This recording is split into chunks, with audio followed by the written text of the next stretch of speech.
मेरा मेरा क्वेश्चन नाम माय सर क्वेश्चन मेरे इज, दो आपसे सवाल हैं आपसे सर। ये मेरा आपसे पूछना सवाल चाहता ये हूँ। है मेरा कि क्वेश्चन आपने मेरा सवाल ये है कि सवाल आपके तैयार हैं तो पूछिए। खलील साहब, मेरा आपसे ये सवाल है कि जैसे पाकिस्तान में पिछले कुछ धरनों की, बल्कि तकरीबन सारी धरनों की जो स्टेजिंग और ग्रेडिंग की गई है, वो सब इस्टेब्लिशमेंट के ही करता धरता लगता है, और आवाम को भी ये शऊर आ चुका है। लेकिन इसके बावजूद ये नहीं लगता कि इस्टेब्लिशमेंट को कोई ज़वाल आएगा यहाँ पे, या उनको कुछ असर होगा और वो अवामी फ़लाह के बारे में सोचेंगे। तो क्या यहाँ पे ऐसे ही चलता रहेगा? यहाँ पे यही सिस्टम पाकिस्तान में हमेशा के लिए हम पे लागू कर दिया गया है? काइंडली इसका जवाब दीजिएगा। इस तरह का और भी सवाल है। बुनियादी बात यह कि इस्टेब्लिशमेंट का काम नहीं है वाला आवाम की फलाह का सोचना, ये सियासी नुमाइंदान का काम है। मतलब इसमें कोई दो राय हो नहीं सकती। फिर ये लंबी बहस छेड़ देते हैं जी कि सियासी नुमाइंदान का किरदार देखें जी, वो किस किस्म के लोग हैं। तो हम फिर ये कहते हैं कि सियासी नुमाइंदान के इस किरदार को जो बनाने वाले हैं वो हालात हैं जो पाकिस्तान के अंदर 72 साल से बनते चले आ रहे हैं। हिंदुस्तान के अंदर कोई लोग जो हैं वो खुसूसी फैक्ट्रियों के अंदर बनते रहे। मैं बार बार कह चुका हूँ कि वहाँ पे जो उनकी काबीने हैं या उनके जो मुख्तलिफ प्राइम मिनिस्टर्स के अदवार के अंदर जो पार्लियामेंटेरियंस हैं, मौजूदा जो दौर है उसको भी अगर आप बीच में शामिल कर लें, उनके जो मेम्बरान हैं उनके आप प्रोफेशनल प्रोफाइल तो उठा के देखें। मैंने भी पिछले दिनों कुछ रिपोर्ट पढ़ी थी, शायद STHP इसके ऊपर मैंने किया था कि तकरीबन 45% and above have grave criminal records जो मेम्बरान हैं राज्यसभा और लोकसभा। तो हिंदुस्तान में तो कभी किसी ने नहीं सोचा कि अच्छा फारग करो तो फिर उन्हें से आप पे आके कराएंगे। You can't do that. इस वजह से नहीं कि हमें पसंद नहीं, इस वजह से कि दुनिया ने तारीख में से गुजर कर एक नतीजा फंस किया हुआ। तो भैया जो फलाह और बहबूद का तस्वर है वो एक डाइवर्स माशरे के अंदर हकीकी जमहूरियत के जरिए ही हो सकता है। You can't be monopolistic as far as power is concern. आप अपने हाथ के अंदर सारी चीज़ें रखें और फिर कहेंगे कि दूसरों को हमने एक्सक्लूड कर देना। It doesn't work like that. Pakistan में फेल्ड एक्सपेरिमेंट्स को जो रिपीट करने की रेशियो है और दूसरे तमाम ममालिक से बहुत ज़्यादा है, तभी नतीजा आपके सामने है। शाह साहब, एक इम्पॉर्टेंट क्वेश्चन सर आपसे। आज नदीम मलिक साहब के प्रोग्राम में चौधरी परवेज़ इलाही का इंटरव्यू देखने का मौका मिला, और उसमें आपसे एक क्वेश्चन है सर कि चौधरी परवेज़ इलाही ने काफ़ी इम्पॉर्टेंट बातें की हैं। I don't know if you have seen, if you have watched this program और नॉट। और एक ख़ास बात यह कि नदीम मलिक साहब ने उसमें एक इंकिशाफ भी किया है कि चौधरी परवेज़ इलाही साहब जो है वो शेरवानी सिलवा रहे हैं। It's a very important thing. आपकी इसके बारे में राय जानना चाहता हूँ sir, because I believe it's a very important thing. जज़ाकल्लाह, थैंक यू, अस्सलाम वालेकुम। बहुत शुक्रिया। अब मैंने शुरू में इसका जिक्र किया, इंटरव्यूज़ है, इंपॉर्टेंट इंटरव्यूज़ हैं। चौधरी बरादरान जो है ना वो पाकिस्तान के ज़ीरत तरीन सियासतदानों में से एक जोड़ी है उनकी।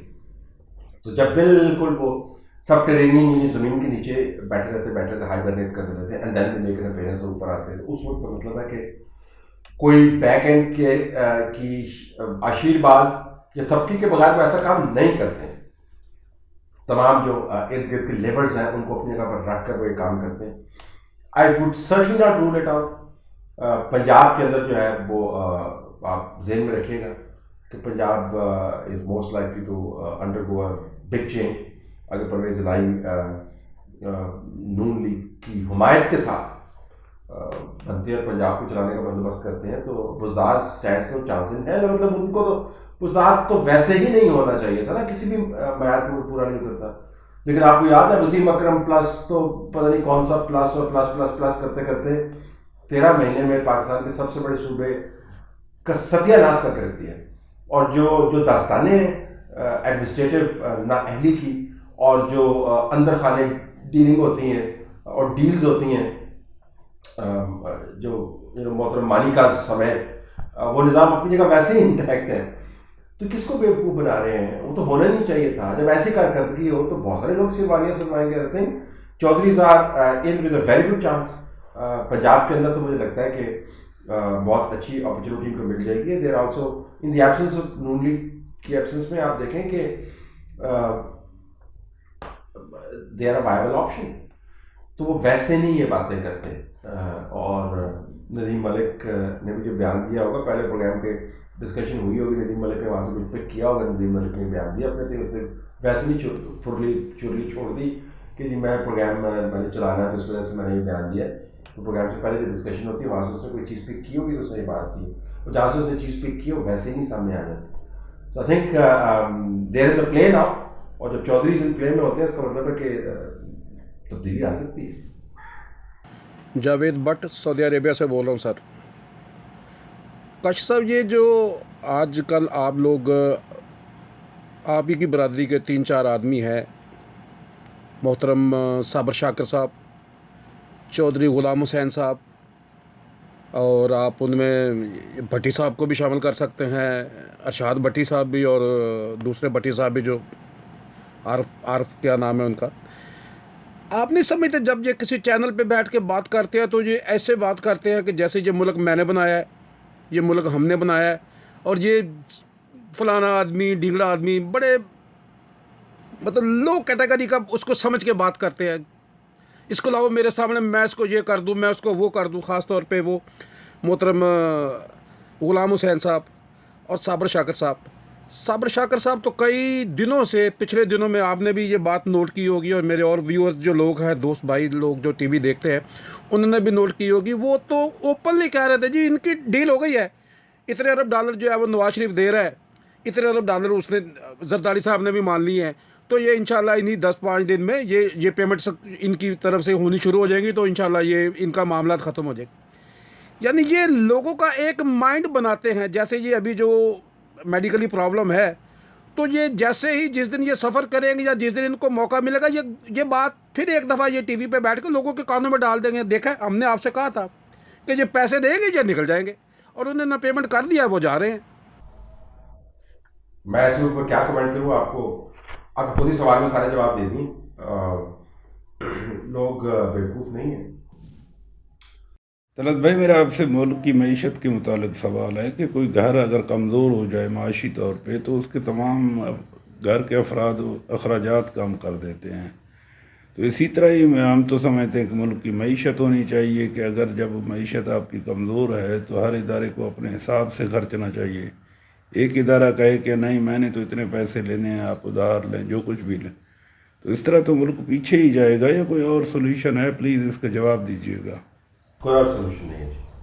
आपको चादर के मुताबिक पाँव फैलाने, और चादर को फाड़ के आप पाँव नहीं फैला सकते। चादर को फाड़ के पाँव फैलाएंगे तो बस फिर पाँव आपके फैले ही रहेंगे हमेशा, और पाँव के साथ हाथ भी आपके फैले रहेंगे। This is exactly what is happening. कोई रॉकेट साइंस नहीं है।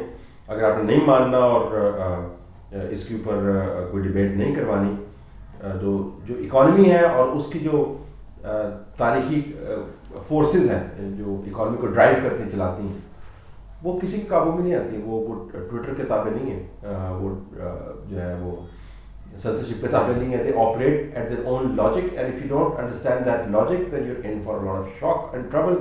तो इसी वजह से पाकिस्तान के अंदर आप देखें हालात किस किस्म के हैं। तजर्बा जो किया गया था इमरान खान का, ख्याल ये था कि जी खर्चों को स्टैटिक रख के आप पाई जो है या केक का साइज़ जो है बड़ा कर दें, तो केक का साइज़ बड़ा करते करते केक को सूखी रोटी में तब्दील कर दिया, और अब सारे साथ पकड़ के बैठे होंगे हमने अपने साथ क्या किया। दिस इज व्हाट हैपेंस जब आप मईशत की लॉजिक को नहीं समझते और सियासी लॉजिक से बड़ा होने की कोशिश करते हैं।